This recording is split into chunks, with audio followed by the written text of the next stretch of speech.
What's up everybody, and welcome to the channel. In today's video, we're going to take a look at this Indigo Blue, newest generation of the Dodge Charger SRT Hellcat. I'm here at Carolina Auto Direct taking a look at this muscle car, and we're going to see what this thing has to offer. And at the end of today's video, we'll unveil what these are going for and see if I think they're worth the money. Underneath the hood, the SRT Hellcat is going to utilize a 6.2 liter HEMI V8 featuring this massive supercharger. It pumps out 717 horsepower with 650 pound-feet of torque and is paired to an 8-speed automatic transmission, sending all the power to the rear wheels. Curb weight is a little over 4,500 pounds, but it can still achieve 0 to 60 in 3.6 seconds and top out around 196 miles per hour. It runs on an 18.5 gallon fuel tank, so you're looking at 12 miles per gallon in the city with 21 out on the highway. Overall length is 201 inches with a wheelbase at 120. Width is 78.3 and height is 57.6 inches.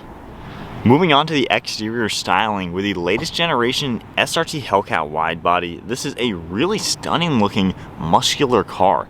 If we take a look at these LED headlights, you can see the LED daytime running lights, a blacked out housing, and they're sunken into the bodywork. We also get a black grille with a really nice mesh design, and then a huge opening underneath that to really provide maximum cooling to the radiators. You can see the SRT logo with the Hellcat logo as well on the side of the grille. Just a really good looking car. And you even get a sneak peek at the wide body design.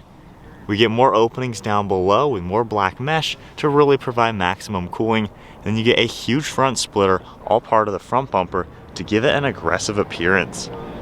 Up on the hood, we get a huge intake duct with a nice raised portion in the center to let you know you got a big old HEMI in there.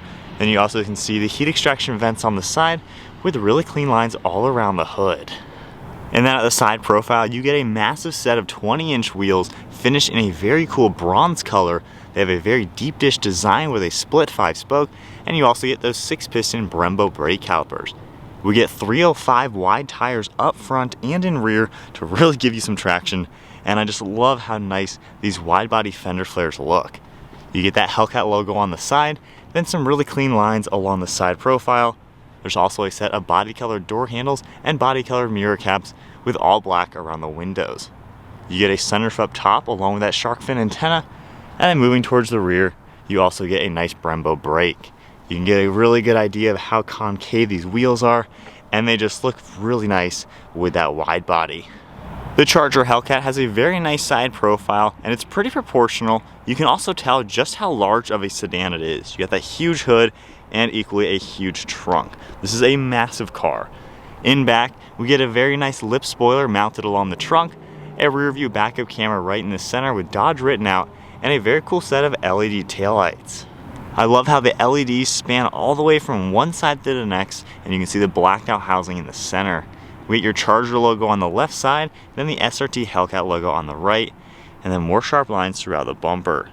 You get a nice vent piece in the back with all of your parking sensors, black for the diffuser, and then a dual exhaust to finish it up. I think overall the Hellcat Widebodies are really cool looking muscle cars, and it comes together really nice. So there's a good look at the exterior with the SRT Hellcat Widebody. Certainly a sweet looking muscle car. We now have the red SRT key fob, which means we can have some fun with this car, and we even get a remote start. So if I go ahead and lock the car and then double tap on the engine start stop button, it's gonna roar to life. That is one good sounding car. Then if I take the key fob, double tap it again, we can shut it off, and then keeping the key fob in my pocket, all I have to do is go up to it, and when I grab the door handle, it'll unlock, and we can check out this really nice interior. This particular spec is gonna get the tan leather interior with some black accents as well as silver. If we take a look at the door panel now, you can see this really nice tan leather with all the stitching. Then we have black up top with white contrast stitching, a chrome release handle with memory seating, then all of your window and mirror controls below that. We have some padding on the armrest with a nice grab handle, and then more of this tan color all throughout the bottom of the door. Moving inside, we have some power controls on the left side of the seat, and I just love the tan color, and it's genuine leather. Really nice material. You have some contrast stitching and nice stitch design on the bolster, and then all the perforations in the center. Moving our way up the backrest, you can see more of that really cool stitching design, along with SRT and that Hellcat logo as well. More stitching along the headrest, And then we get a black steering wheel with silver trim and white stitching. And then now inside the Hellcat, keeping my foot on the brake, we can go ahead and fire it up.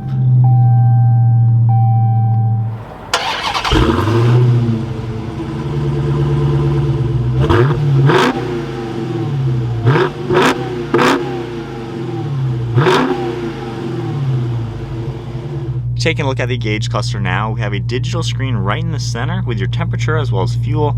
You also get the analog speedometer on the right with your tachometer on the left. You can configure the screen using the buttons on the left side of the steering wheel.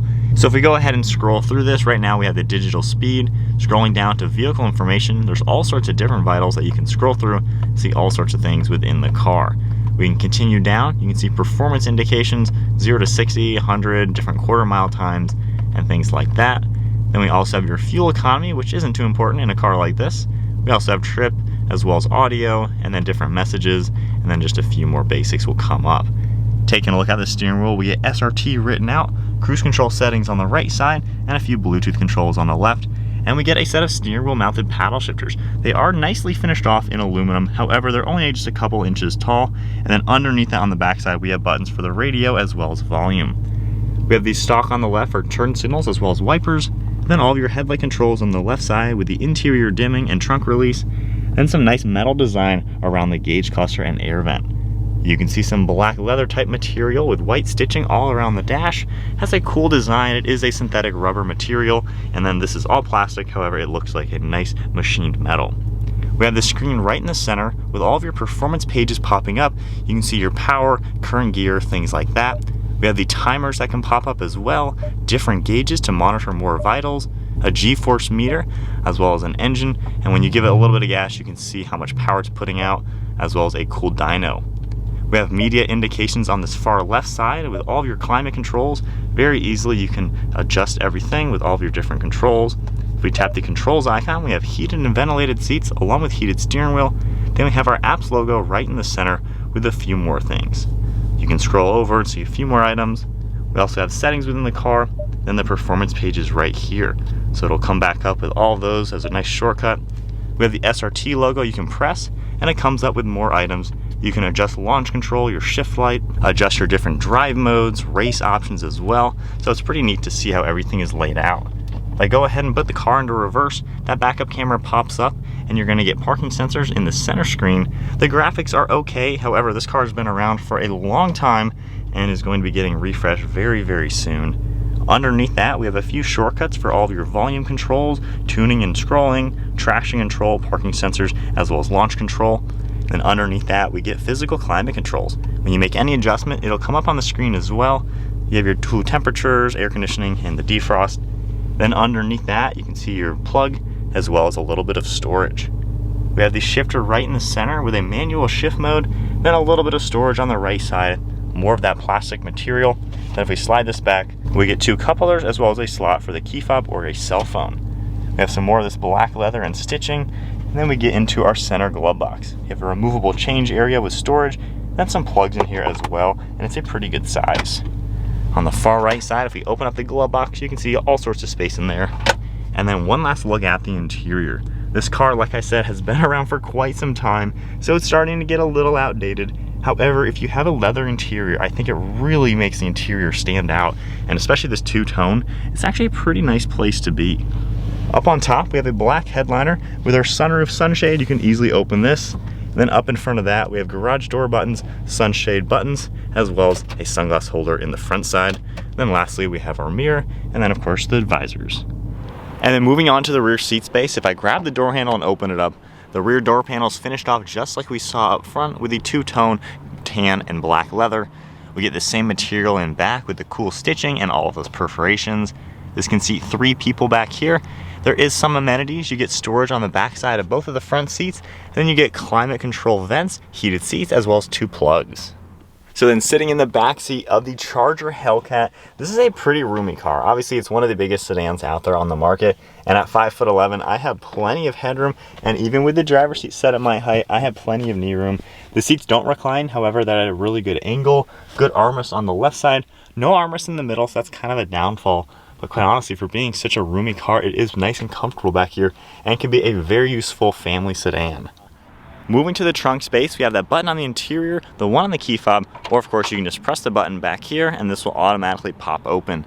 Like I said, this is a huge car and you have a huge trunk. You could fit pretty much anything you're gonna need in the back of a Charger. It really is a super roomy car. A lot of space back here. And then with the seats manually folded down, you can see just how much more storage space you're gonna get in the back of a Charger. They don't quite fold down flat, however, it really does open up how much space this car is gonna give you. So for being a crazy fast muscle car, you still get all the practicality you could need. All right, so we are setting off now in the Hellcat.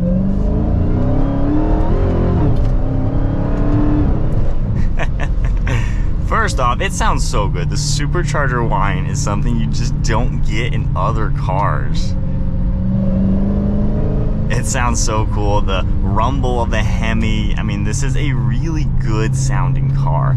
As far as normal driving, we're in track mode, so we have quite a few things that adjust: suspension, steering, traction, the paddle shifters, and everything like that.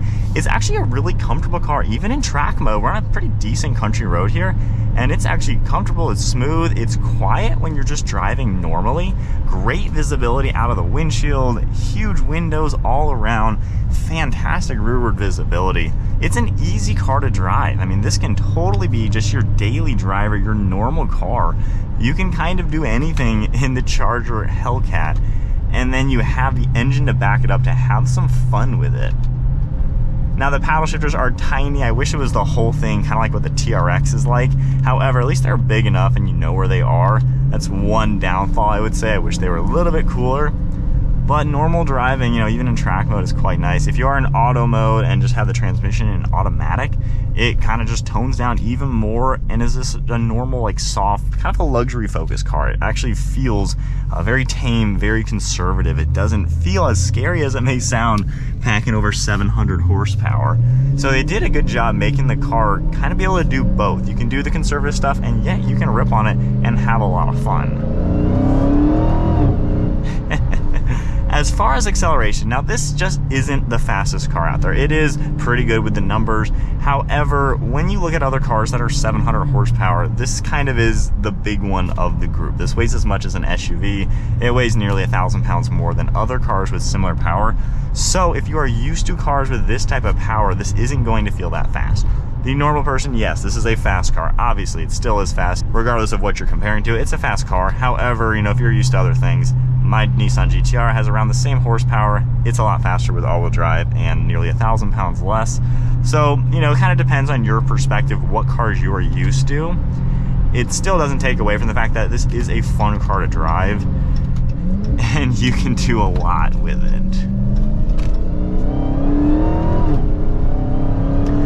Healthy motor, it really gets up to speed well. It's a linear power delivery, and the 8-speed does deliver power nicely.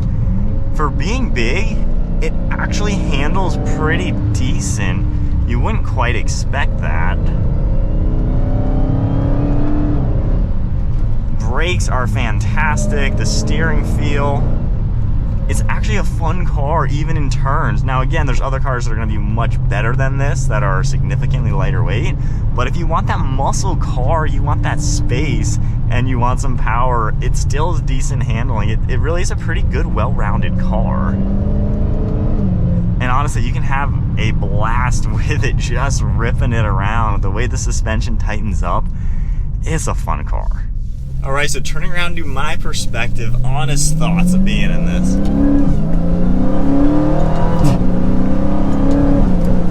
I mean, it is a fun car, like I said. You can have a lot of fun in it. It's got good power. It's very practical and usable. It's a well-rounded car that you can do a lot with. I still stand behind what I'm saying about the power, and a lot of people don't like me saying that when these, you know, when I say these aren't the fastest cars out there. They weigh a ton. They weigh so much that it needs this power to even be a fast car. If you take out 800 pounds, I mean, now all of a sudden this is going to compete with cars that are a lot faster. So, you know, if you really want to get power out of it, do a tune, do a pulley, make it make 1,000 horsepower, then it is as fast as my GT-R. You know, I've raced my GT-R against 1,000 horsepower Trackhawks, and they're about the same. So this car just needs a little bit more power to be fast because of the weight. Doesn't mean it's not a fast car the way it sits. It certainly is fun. It packs a punch. just, you know, other cars are pretty quick too. But I like how with this car you can drive it and it can tone down, which is cool. A muscle car like this you would think is only going to be a crazy, you know, crazy high performance fast car, but then it can tone down and just kind of be normal, which you wouldn't expect. A lot of people, especially when this car came out, everyone kind of hyped it up as some crazy high horsepower car that's scary to drive. But if you relax in it a little bit, it's kind of a normal car. So I like how it has both of those.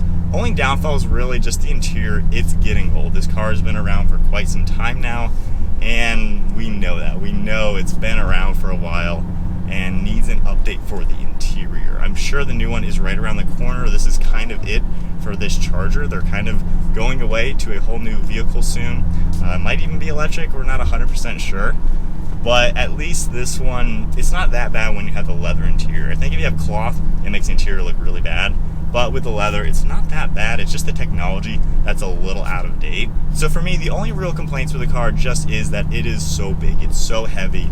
It's not the cars that I'm particularly enthusiastic about. Not really my kind of car.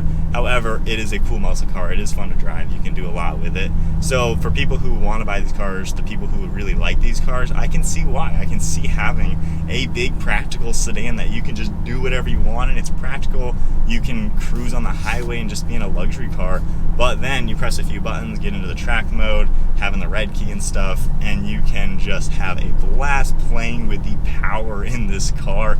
And if you're into modifications, making these 1,000 horsepower, you're in a crazy car now. So there's a lot of potential with this car. I can appreciate the potential that a car like this is going to offer. Now, as far as price point, so brand new, these are in the $70,000 range. This one is a used car with nearly 2,000 miles on it, so it's going for mid-80s. Do I think it's worth, you know, $88,000 or so?